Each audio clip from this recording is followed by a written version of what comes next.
We'll move away from Syria as we turn our attention to the crisis between Russia and Ukraine. Swedish Prime Minister Ulf Kristersson has expressed Sweden's support of Ukraine's EU integration. Mr. Kristersson made the comments during a visit to Kyiv. The Prime Minister says Sweden will do its best to ensure Ukraine's rightful future as a member of the European Union. Зі шведським головуванням ми маємо забезпечити все необхідне для початку переговорів щодо членства України в Європейському Союзі вже в цьому році. Ми цього дуже хочемо і жодної перешкоди цьому немає і не буде. We will do all in our power to ensure Ukraine's rightful future as a member of the European Union. It is and shall be a merit-based process, of course, but we appreciate the forward-leaning conclusions from the European Council last week, and we work for further progress in coming conclusions during this spring. You are European, you belong to Europe, and you belong in the EU. In terms of fighters, I think Sweden said last week when we met in Brussels the same thing that several other countries said: we don't exclude anything right now. This is not the time of excluding anything. But at the same time, we also acknowledge the fact that we need an international coalition to do further steps. That is quite obvious. That has been the case all the time. I fully understand the Ukrainian case that do not take too long. I fully understand that. And I think all countries also fully understand the national considerations on how you defend your own country, on what different countries can deliver individually and together with others. So there is an ongoing process. U.S. Defense Secretary Lloyd Austin says Ukraine's allies aimed to provide additional battlefield capability, which would be decisive in any offensive. He also says that for every system that NATO will provide to Ukraine, it will also train its troops on how to use the fighting vehicles. And NATO Secretary General Jens Stoltenberg has confirmed that allies will send new support to Ukraine, including heavy weapons and military training. He also said countries like the United States, France, Germany and Norway had signed contracts for munitions that would enable NATO members to replenish their own stocks, but also keep supplying Kyiv, which has ceded ground to an escalating Russian offensive. I welcome the new pledges of support made by NATO allies, including more heavy weapons and military training. This is critical. Ukraine has a window of opportunity to tip the balance, and time is of the essence. Today, ministers also addressed the security of critical parts of the Nord Stream pipelines, has reminded us all of the vulnerabilities we face. Ministers tasked the NATO military authorities to provide advice on what more we should do, including through better coordination and cooperation with the private sector. But we need to continue, we need to step up even more, because there is a big need out there to provide Ukraine with ammunition. This is now becoming a grinding war of attrition, and a war of attrition is a war of logistics, and therefore this is so crucial for our ability to ensure that Ukraine wins. Meanwhile, President Volodymyr Zelensky says Ukraine's victory must truly be felt this spring as NATO announced ramped-up military equipment promises. Ukraine has received billions of dollars in military spending from Western countries. The United States has committed more than $27.4 billion in security assistance to Ukraine since the conflict began in February last year. Ми маємо зробити весну такою, щоб We have to ensure that this spring it is truly felt that Ukraine is moving towards victory. It concerns the preparation of our defense forces, weapon supply for our state, and our strategic initiative in the war. We need to break any Russian attempt to regain the initiative. I'm sure we'll do that. Now the enemy is losing so many of its people, so much of its strength, and soon it will be hard to find. For example, Marine and the whole of Russia. Our goal is to ensure that there will be less willingness there to occupy Ukrainian territories. The liberation of our land is a target we're working on daily.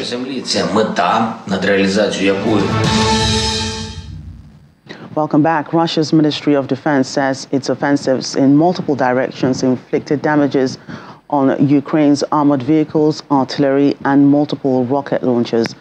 The ministry adds that its forces also shot down 8 projectiles launched by multiple rocket launcher and neutralized 11 Ukrainian unmanned aerial vehicles. On the same day, the Ukrainian side claimed that its armed forces had repelled attacks by Russia near more than 20 settlements in Donetsk and Luhansk and Kharkov over the past 24 hours. Meanwhile, Commander-in-Chief of the Armed Forces of Ukraine, Valery Zaluzny, says Russia launched a total of 36 air and sea-based cruise missiles, guided air-to-surface missiles and anti-ship missiles at Ukraine overnight. He said 14 cruise missiles and 2 guided air-to-surface missiles were shot down by the armed forces of Ukraine. However, Ukraine's energy ministry says Russia's overnight attacks did not affect electricity generation, noting that a reserve of power has been created. Let's bring in the VOA's Anna Chernikova, who joins us virtually from Kyiv. You're welcome. Good so, evening. Anna, so give us an update on the recent attacks on Ukraine overnight. So today overnight was another massive attack. This attack was targeting critical infrastructure of Ukraine, and it started at around 3:20 in the morning. So it was quite very dangerous timing because, of course, most of people are in their deep sleep at that moment.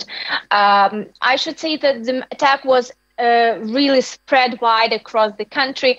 However, the capital, the city of Kyiv, was not affected this time. Most of the heats and most of the not only heats, but in general, the main target of these attacks and the regions that suffered the most are the cities in the western part of the country, as well as south and central part of the country, and northern, of course, because we have reports of the heats in that area. So for now, what we know, this was confirmed by the Ukrainian armed forces, that Ukrainian air defense managed to destroy 14 out of 32 cruise missiles and 2 out of 2 guided air missiles. And this is so it's not as high number as usually, because usually Ukrainian air defense are more successful in shooting down the missiles. But this time, according to the armed forces of Ukraine, there were a lot of missiles which are X-22, and Ukraine does not currently has capabilities to destroy this type of missiles. And this is the reason why there were quite a lot of hits this time. Most of hits were targeting, as I already said, energy infrastructure. The most damages were in the Lviv region, but also there were hits in Poltava region, which is central east part of the country, and also there were missiles flying in the areas and shot down by air defense in Zaporizhia region and in the Dnipropetrovsk region. In Dnipropetrovsk region, unfortunately, one of the missile, at least one, hit the residential area, the private sector, and we know about at least 1 person killed and at least 7 injured. At the same time, 7 private buildings were destroyed and around 50 damaged. In terms of energy infrastructure, quite a number of facilities were damaged, but according to Ukrenergo, which is Ukrainian major electricity transmission system operator, according to them, this latest attack would not result in large-scale power outages across the country. So the system, for the moment, is already capable of taking such attacks kind of as granted, unfortunately, and but at the same time the system is getting used to this and is prepared in advance for such attacks. So for the moment, there is day number 5 in Ukraine with almost no outages, and this do not change. This didn't change today, even after this attack. Right. You did speak of a lot of deliberate attacks by Russia. And of course, we do know that, the allies of Ukraine, NATO, the countries in the US, Europe have all promised aid and, military support for Ukraine. How soon do you reckon this will come? What have you heard so far since the promises have been made? Well, for the moment, again, according to all the official sources that we are monitoring and we are getting information from, of course, everyone is expecting this major and main supplies coming in spring. In spring, to be more precise, everyone is talking about end of March, April, because this is the term that Ukrainian officials are kind of slightly confirming that Ukrainian counteroffensive is planned for. But again, we don't have, of course, the exact details or exact dates. But it looks like that April, end of March, April, May, so this 3 spring months, would be the crucial, and these months are the months for this big counteroffensive that Ukraine is planning. So hopefully, and again, according to all the reports and all the comments made by the allies, Ukraine and the allies are in deep and detailed contact, and of course on the same page in terms of the plans of the counteroffensive, and basically both sides discuss these terms as the terms for the equipment to be supplied and to be on the territory of Ukraine. Again, the training of Ukrainian military is already undergoing, and we're hearing from, for instance, from the German allies that actually Ukrainians are much faster in learning than it was expected. So, of course, this creates a lot of additional possibilities, both for supplies and for the amount of people who would be trained and prepared for this counteroffensive using this new equipment. Again, remind us, you did say that, this attack happened about 3 a.m. It was a time when people were sleeping, so more of the infrastructure were damaged. But, were there casualties reported at all? And if so, how many are people, what about injuries, people in hospitals? At least one person was killed. This is confirmed. It's in Dnipropetrovsk region, where one of the missiles hit the private sector. And at least 7 injured. This is what we have confirmed again. So, of course, there could be more wounded, but for the moment we have these numbers. And again, according to the reports, official reports that we have, most of the hits were reported in the industrial areas and particularly critical infrastructure facilities. There are no casualties reported within the workers of this critical infrastructure facilities today. So, so for the moment, this is what we have in terms of casualties numbers. Right, thank you. The VOA's Anna Chernikova speaking to us there from Kyiv. Thank you so much for giving us that update. Thank you. Moving on to more stories. Russia has given Cuba an emergency donation of 25,000 tons of wheat to combat shortages on the island, a sign of deepening ties between the two long-time allies. The Russian ambassador in Havana, Andrei Goskov, was seen greeting Ana Teresita Gonzalez, Cuban Deputy Minister of Foreign Trade, as wheat cargo was delivered. The substantial donation of wheat used to make the bread that's a basic government-subsidized staple in Cuba marks the latest overture between the communist-run island and Russia. Russia, hit by Western sanctions over the conflict in Ukraine, is looking to strengthen political and economic ties with other countries opposed to what it calls U.S. hegemony.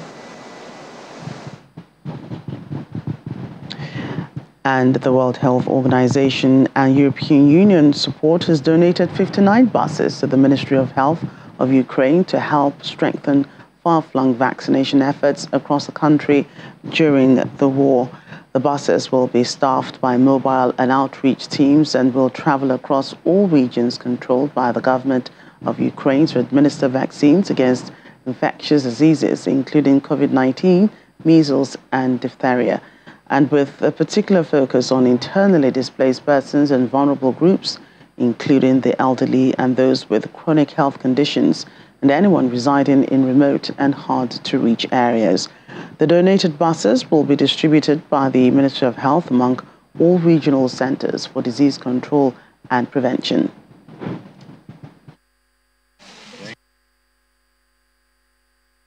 Today is a great day of strengthening primary healthcare services in Ukraine by the donation, thanks to the European Union, of 59 buses to reach the unreached children with routine immunization. It is so important that the routine immunization is strengthened. Vaccines work, vaccines save lives. There are quite a number of areas geographically which are difficult to reach, so we need mobile teams. Instead of the people coming to the healthcare, let the healthcare go to the people. These 59 buses will travel across the whole Ukraine to support the national vaccination program.